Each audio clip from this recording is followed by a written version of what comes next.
Welcome to the From Scratch Body. I'm Liv, and today I'm going to make chicken stock, and I've done that in here before. It is so lovely. You will be so happy to have your own homemade stock, and you don't need to spend money on that ever again.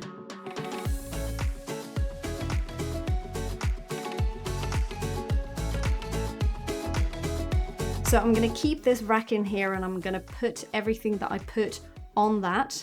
If you don't like seeing meat or dead animals, I suggest you look away now. But yesterday I made a roast chicken, a whole chicken in the oven. It was really lovely. When you cook chicken, a whole chicken, you obviously get a dead body afterwards. You get a chicken carcass, and you don't want to waste that food. I mean, what a waste that would be, because there's so much flavor in that chicken carcass. So basically just taking all of the leftover chicken that I have from yesterday, and I'm putting all those bits on top of the steam rack. You want to add 2 or 3 cups of some vegetables. I still have some leftover vegetables that we had with the chicken yesterday, so I'm just gonna chuck all of that in.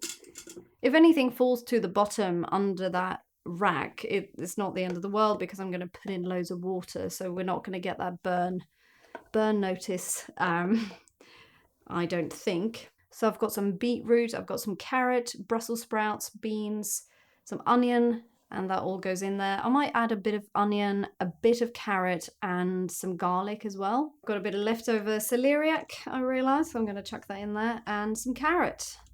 Just put it all in. You don't have to be worried about getting the ends in and stuff, because it's just all about, it's going to cook for so long, and it's all about just getting loads of flavour. A couple of cloves of garlic, just roughly peel and chuck them in there. Celery is really lovely for flavour.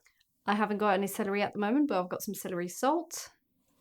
I'm going to put a bit in there. It smells so nice. Some onion salt.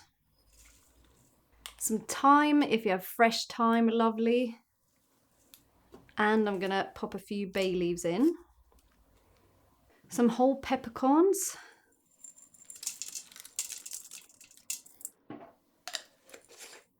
Now there is salt in both the onion salt and the celery salt, so I don't need to put that much salt on its own, but just a tiny bit, because it's going to be a lot of water, so you don't want it to be completely flavourless. Then about 1 litre of water.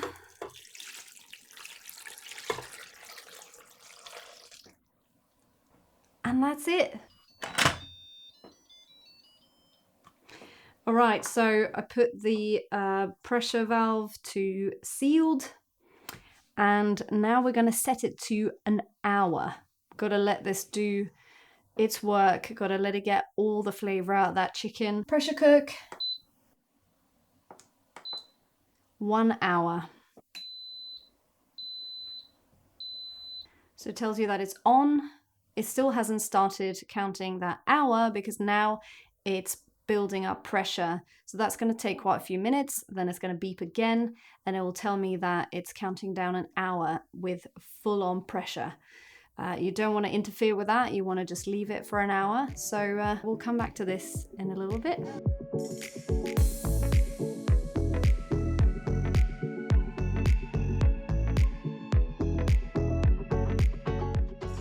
In the meantime, I've had a cup of coffee and a FaceTime with my sister, and I'm back. This has now pressure cooked for an hour, and as you can see, L49, L means that it's been kept warm for 49 minutes. So that definitely means that all the pressure inside has now naturally released. That probably takes about 20 minutes, I would say. So when I turn this now, it's not going to do anything. That was completely quiet. If you quick release it, it goes psh, and you get loads of steam coming up, which would not be great right now because I've got a microphone right over me. But yes, so be careful when you open it. Don't have your face over it. Don't have your hand over it, because hot steam comes out. But when it naturally releases, then you don't have to worry about that. But just be a bit careful. So everything in here is quite hot now. So I'm going to take this, just pull this steam rack out.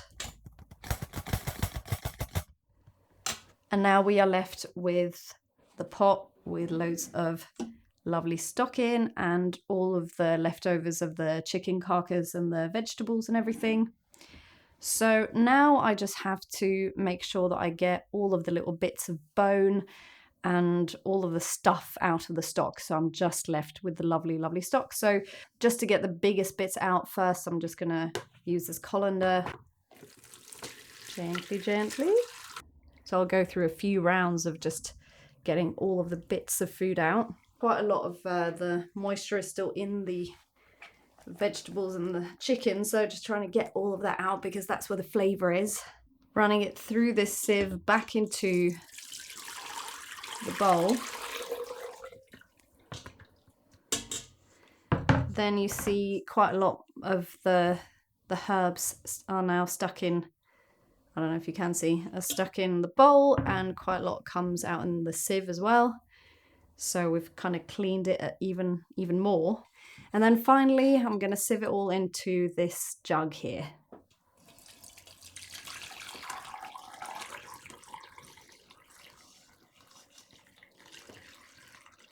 Full litre of lovely, lovely homemade chicken stock. I can turn this off now. Don't need that anymore.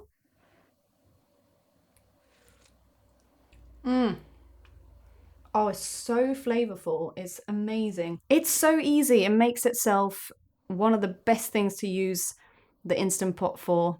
Just these little tweaks of home cooking that makes your life healthier because you don't really think about it, but you use these ready-made things that are full of salt and preservatives and stuff. And it's okay if you have to, you know, sometimes I have stock pots, you know, ready-made stock in my cupboard. I do use it sometimes, you know, I'm not going to be all holier than thou and be like, I never use that. It's not true. But when you have a chance to make it yourself, do, because it's going to be better for your body. This is going to last a long time. You know, you can put a bit in with noodles or some chicken or anything that you want to flavor.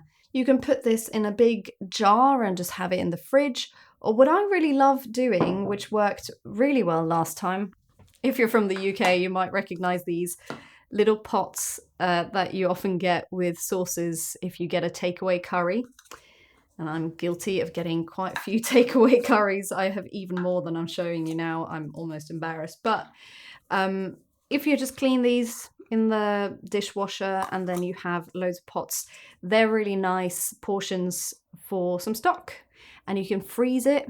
So let it cool down first, and then you can pour it into little pots or whatever you have, small jars or whatever you've got lying around. But these are perfect, you know, just put the lid on and freeze them. You can have a few in the fridge and then transfer some from the freezer when you're kind of running out. And it's always ready to go. You can even take it straight from the freezer because if you put it in a pan, it's going to warm up really quickly. So there you go, your own stock. If you want to see any of my recipes where I use the Instant Pot, check out the lamb stew video, check out my website, thefromscratchbody.com, and you can find me on Instagram. I'm at thefromscratchbody.